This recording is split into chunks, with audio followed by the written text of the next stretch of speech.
Oui, avec nous, comme chaque samedi, Sylvie Le Calvez du magazine Village. Bonjour Sylvie, Bonjour pour Francis. nous parler d'initiatives rurales innovantes. Et là, on est en pleine innovation, puisqu'on va aller dans le Pas-de-Calais à la rencontre d'une communauté de communes qui a eu un projet tout à fait original, celui d'une pépinière d'activités dédiée au métier d'art. Expliquez-nous Sylvie.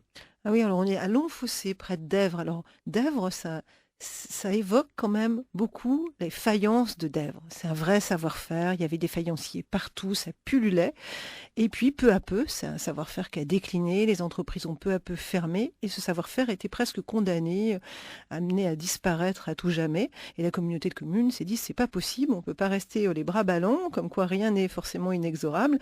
Et ils ont décidé de créer effectivement cette pépinière d'activités dédiée au métier d'art, donc plus globale que la simple faïencerie, mais à partir de ce savoir-faire-là, pour accueillir des artisans, à la fois, bien sûr, des faïenciers, mais aussi des potiers, mais aussi des sculpteurs, mais aussi des gens qui font de la marqueterie, des ébénistes, pour venir travailler ensemble, échanger leur savoir et relancer toutes les activités liées au métier d'art. Et ça marche? Et aujourd'hui, ça marche, la pépinière est pleine, il y a un vrai échange de savoir-faire, et ils ont construit un bâtiment, la communauté de communes a construit un bâtiment de 2000 mètres carrés, entièrement écologique, et à l'étage, il y a une sorte de coursive où les visiteurs peuvent regarder les artisans au Et il y en a travail. beaucoup de visiteurs. 90 000 visiteurs qui viennent chaque année regarder les artisans travailler, qui bien sûr, après ont envie d'acheter leurs produits, ou au moins transportent dans leur mémoire quand ils viennent en vacances ou en week-end ou à la journée, même pour des scolaires, voir ce savoir-faire, le connaissent et après sont tentés d'acheter des produits. Donc il y a un vrai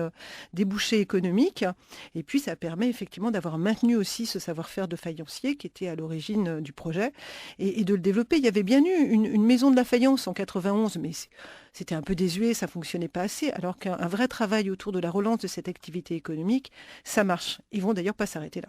Alors justement, c'est quoi les clés de la réussite d'un tel projet? Eh ben, c'est déjà d'avoir eu l'ambition quand même de faire une vraie structure d'accueil pour les artisans, d'y avoir cru, d'avoir fait appel à eux, d'avoir joué la carte d'un beau lieu très fonctionnel avec beaucoup de matériel à disposition. Même des étudiants peuvent venir utiliser les cabines d'émaillage, utiliser les tours pour la poterie. Et donc, ils accueillent énormément de jeunes. Donc, ça permet aussi qu'une relève puisse se faire après dans l'artisanat dans ce secteur-là. On peut rester dans la pépinière que 4 ans. Comme l'initiative est de 2011, eh bien, on arrive au terme de ces 4 ans. Et ça veut dire qu'à partir de l'an prochain, les artisans, les premiers, vont sortir de cette pépinière pour aller s'installer dans un bâtiment relais qui est construit juste à proximité. Donc ça y est, la spirale positive est enclenchée.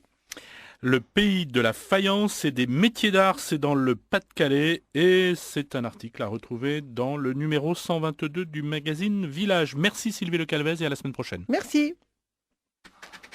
Il y a